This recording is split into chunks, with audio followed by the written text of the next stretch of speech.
les soft skills et le recrutement, 4 erreurs à ne pas commettre. Cette vidéo s'adresse à vous, dirigeants ou RH, pour justement prendre conscience à quel point les soft skills des candidats ou de vos collaborateurs sont importants. En recrutement, ne faites plus ces 4 erreurs-là. Mais avant de rentrer dans le vif du sujet, je vous invite à télécharger le guide des 10 clés pour être davantage motivé, engagé et heureux dans votre job. Bonjour et bienvenue, je suis Stéphanie, une ancienne DRH, devenue conférencière et coach professionnel, et j'accompagne aujourd'hui les entreprises ainsi que leurs collaborateurs à développer, à révéler leurs talents pour qu'ils puissent être beaucoup plus engagés dans leur entreprise, plus motivés et donc plus heureux dans leur job et dans leur vie. Comment faire pour concilier les soft skills et le recrutement? Il y a 4 erreurs à surtout ne pas faire et je vais vous les dévoiler tout de suite. Avant ça, pourquoi parler de soft skills et de recrutement? J'ai toujours pensé dans mon activité de DRH que le soft skills, c'est-à-dire l'aptitude comportementale, l'attitude ou autrement dit le savoir-être, est difficile à acquérir pour une personne, pour un candidat. On dit d'ailleurs qu'un savoir-être, on l'a naturellement, on le développe naturellement. Donc il va être beaucoup plus facile de choisir un candidat sur des soft skills parce qu'on sait que c'est sa personnalité, son attitude, alors que un hard skill, c'est-à-dire une compétence technique, on va avoir beaucoup plus de facilité à former la personne. Donc pour moi, en tant qu'ancienne DRH et recruteur, ce qui était important, étaient les soft skills.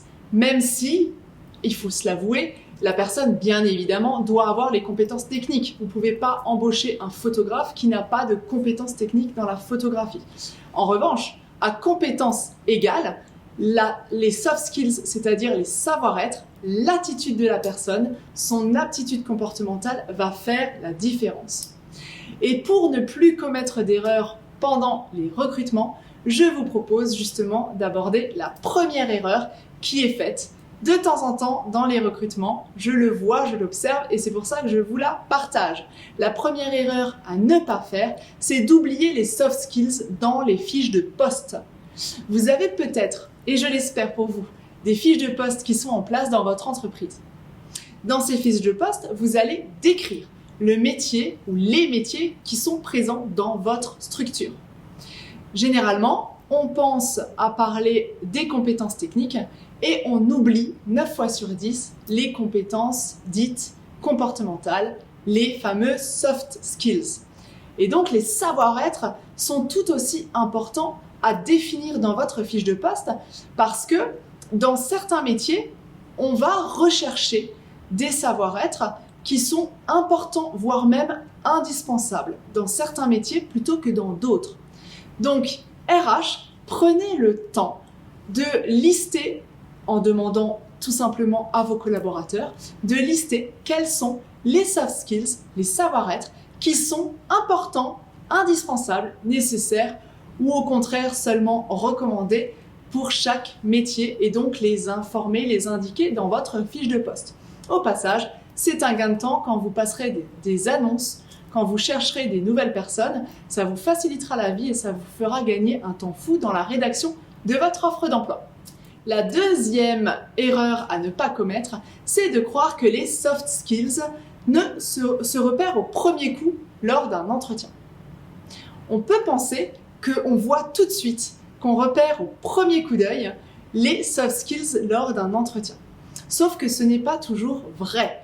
Les candidats se préparent de mieux en mieux aux entretiens de recrutement parce qu'ils savent exactement aujourd'hui quelles sont les questions qu'on peut leur poser, comment faire un bon CV, comment rédiger une lettre de motivation plutôt attractive et différenciante, parce qu'il y a plein de tutos, il y a plein de conseils sur Internet ou même de professionnels du recrutement.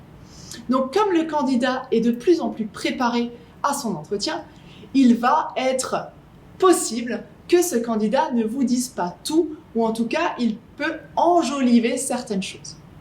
Et donc, trouver Identifier, détecter des compétences dites soft skills, des savoir-être, revient de plus en plus difficile pour le recruteur. Donc sachez utiliser des techniques un petit peu différentes, par exemple des entretiens collectifs, des mises en situation, ce qui vous permettra d'avoir des idées plus rapides sur les soft skills que peuvent avoir certains candidats. Vous pouvez aussi plus facilement identifier certains soft skills par rapport à la qualité des questions qu'ils vont vous poser, par rapport à leur attitude face à vous au bureau, par rapport à certains comportements que le candidat pourra avoir. Donc ça, c'était la deuxième erreur à ne pas commettre.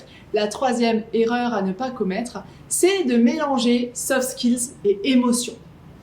Comme nous l'avons vu tout à l'heure, un soft skill, c'est un savoir-être.